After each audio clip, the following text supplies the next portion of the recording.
be sure to check out Rob Plays. There you can hang out with me while we play video games and talk about life stuff.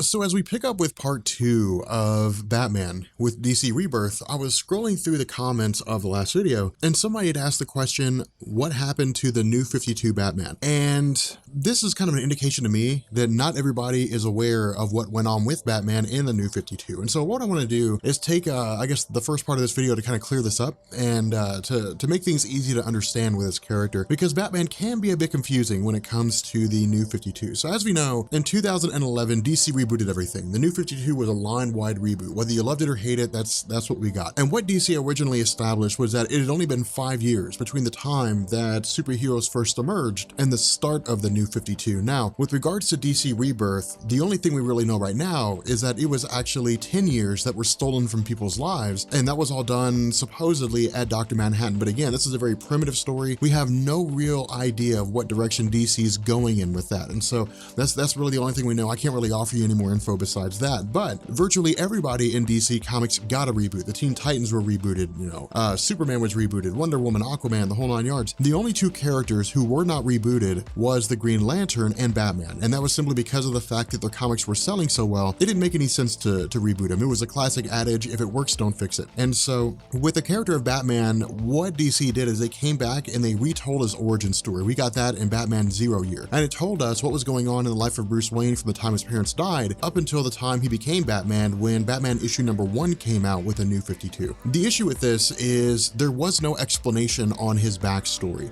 There was no, or I guess no, not really his backstory. There was no explanation about all the stories that had happened before he was, before the New 52. We didn't know if stories like Hush had actually happened. We didn't know if stories like Nightfall, if the Killing Joke, if things like that had actually happened in the New 52. Instead, DC just left it open-ended, and they're still doing that. What DC says is none of the stories that happened in Batman's history before the New 52 actually happened unless they say they did. And so during Batman Eternal, for example, we saw the villain Hush return, and DC established that the storyline Hush did happen in the New 52. We had reference to the Killing Joke in the story of Barbara Gordon Batgirl's own line of comics, and so we know the Killing Joke happened.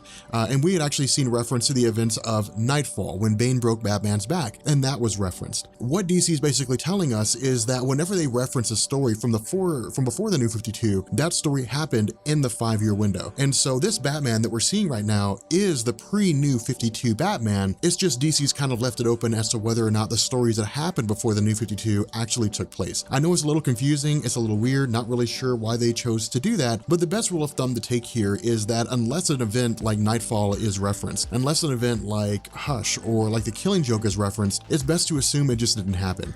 I know it kind of boggles the mind in terms of like all that stuff happened over the course of 5 years, but you got to kind of go with it for what it is. It's comics. Don't think about it too hard. You'll make your head explode. That's how I live my life when it comes to comics. But the fact remains that now that we're picking up with issue number 2, in the last video, we had basically just talked about how Batman was in Gotham City. It's his normal wear and tear where he's saving the city. Of course, Duke Thomas is the new Robin to take the place of Damian Wayne, at least at the moment anyway. And what's basically happening right now is we're continuing the event of the arrival of 2 characters that came at the end of the last video. The first one referencing himself as Gotham, and the second one being Gotham Girl. And so what we do is we pick up with kind of, with Solomon Grundy, basically. And for those of you guys who don't know, Solomon Grundy is, I wouldn't go as far as to say he's DC's Incredible Hulk, just because of the fact that he predates Incredible Hulk as far as I'm aware, but he is one of the strongest characters in the DC universe, and he's a very intimidating foe. But he always has a mantra that goes along with him, and anybody that's read DC Comics and is familiar with Solomon Grundy knows that mantra. Of course, the mantra being born on a Monday, christened on a Tuesday, married on a Wednesday, took ill on a Thursday, grew worse on Friday, died on Saturday, buried on Sunday. That's his thing. And so while this is happening, while Solomon Grundy is basically tearing apart this statue in Gotham City, Gotham Girl and Gotham are both trying to defend it as best they can. They're trying to I guess, stave off Solomon Grundy. And what this is designed to do, what Tom King is basically showing us, is 2 things. The first is that Batman isn't necessarily against them being there, but the second is that they're very inexperienced. And we would expect this. Batman has fought about Solomon Grundy on a multitude of occasions. And so one, he knows the best way to deal with him, he knows the best way to interact with him, and he knows his weaknesses. But for Gotham and Gotham Girl, they don't know this. All they know is that Solomon Grundy is just a bad guy who's trying to tear things up. And so what ends up happening here is, of course, Batman subdues Solomon Grundy by using his momentum against him. Now, this is actually one of the funny things, because I was having this conversation with a friend of mine, and he had read Batman issue number 2, and his thought was that Batman had actually picked up Solomon Grundy. And of course, the answer to that is absolutely not.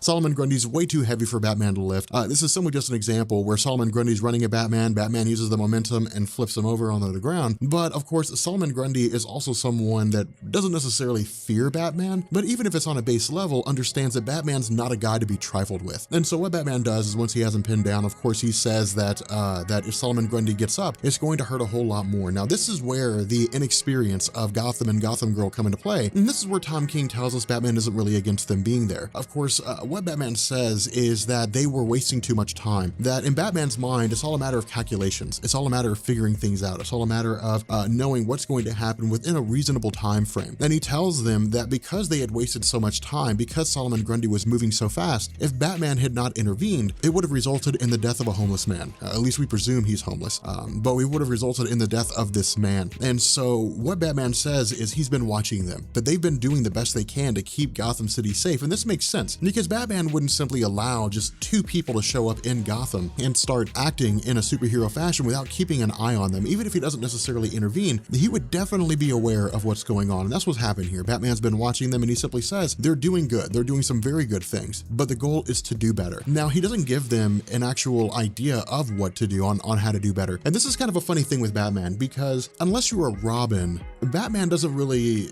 take you under his wing and teach you everything step by step. With Robin, of course, he does that, because in Batman's mind, Robin is designed to be his successor one day. Tim Drake, Dick Grayson, Stephanie Brown, Carrie Kelly, Damian Wayne, they're all designed to be successors, or at least they were trained to be successors for Batman. They all went off on their own individual story arcs, and of course, as we know, Dick Grayson went on to become Nightwing, Tim Drake, I believe, went on to be Red Robin, but we know that they've taken on their own identities. But if the worst case scenario happened and Batman died, any one of them would be able to take up the mantle in his place, especially someone like Dick Grayson. But the issue here is that with Gotham and Gotham Girl not being given a clear understanding of what it is that they're supposed to do, they ask for it.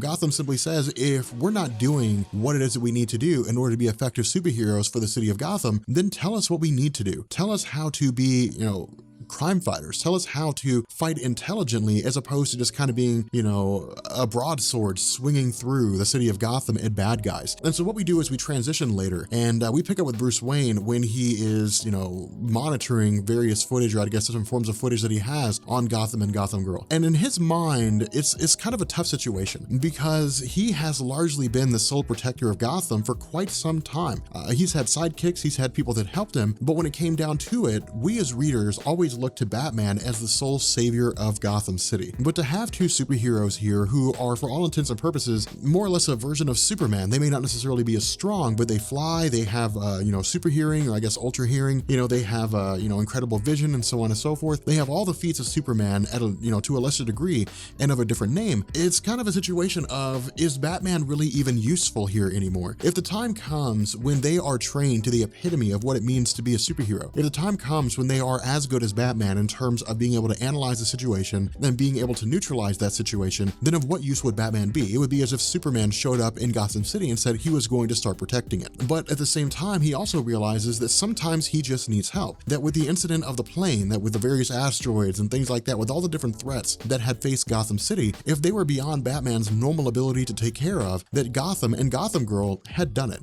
They had basically, they had saved the plane, they had, used, I guess, diverted asteroids, so on and so forth. They were doing the things that Bruce Wayne couldn't do. And in his mind, it's a struggle, because he's looking at these 2, and he's basically seeing the fact that he's becoming obsolete. He's seeing a Gotham City that no longer needs him. And this is one of the reasons why Tom King writing is so cool, because we don't really see this very often. We see stories where Batman goes against overwhelming odds, but we don't really see stories where Batman sits down and has to ponder the fact that he could be obsolete, the fact that he wouldn't really matter anymore. Obsolescence, I'm not really sure if that's a word or not, but I'm going to use it as a word. I'm going to make it one if it's not. not.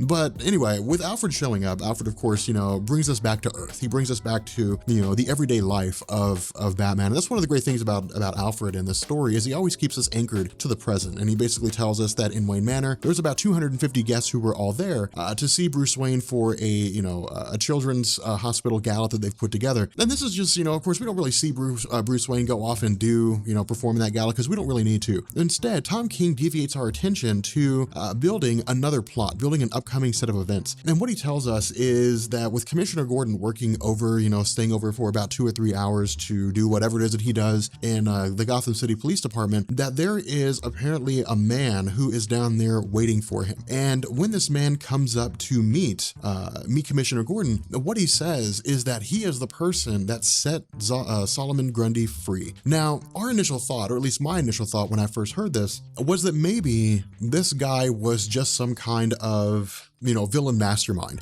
that with him drawing some kind of a blade that he was actually going to kill Commissioner Gordon. I would have found that hard to believe this early in Tom King's run, but that was my initial thought, is that's what he was intending to do. Instead, he doesn't tell us that. What he tells us is that his name is Bob Castro, that he served in the military, but the reason why he set Solomon Grundy free was because of Solomon Grundy's extreme strength, and that he had been warned that the monster men are coming.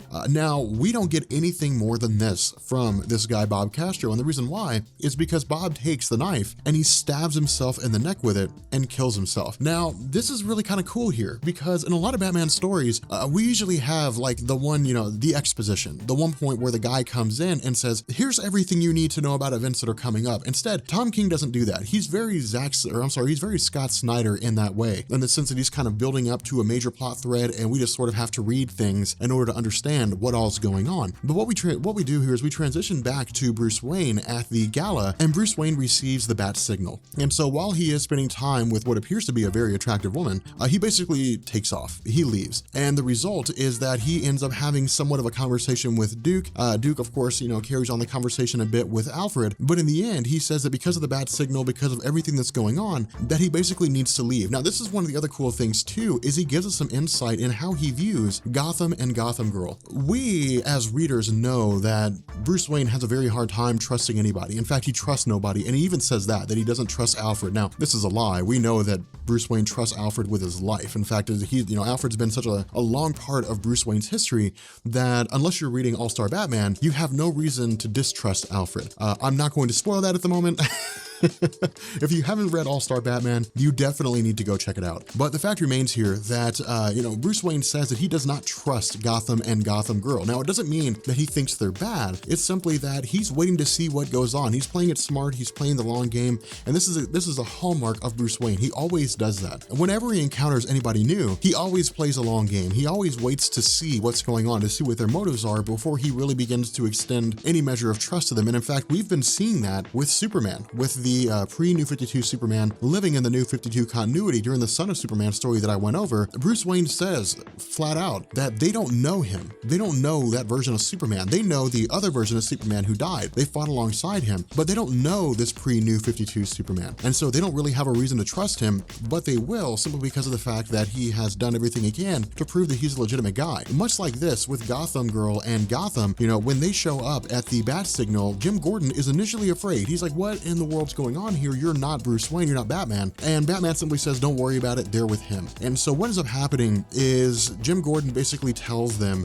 what all's taking place, what all is happening, that there was a man who showed up that, killed himself after he claimed that the monster men were coming. And he initially asked Gotham and Gotham Girl, do they know anything that's been going on strange, anything that would indicate that, there are some kind of enemy force that are showing up in Gotham City. Now, of course, Gotham and Gotham Girl say no, and Batman says no, he doesn't know either, but they all sort of reference the instance where the rocket was shot at the plane, and the person who had shot that rocket had also committed suicide. And so what this seems to indicate is that perhaps there's a series of events that are unfolding. This indicates that maybe all these individuals work for the Monster Men, but in some form or fashion, they seem to be tied into the concept of the Monster Men, and they ended up committing acts in their own name. Now, what's really cool about this too, at least what we're going to see at the end of the story, is if I were to hazard a guess, and of course, not spoiling anything, You know, to sort of live in the moment, to sort of live in right now. If I were to hazard a guess, I would say, well, maybe it's because of the fact that all these individuals or these people are part of a larger plan. They've been assigned tasks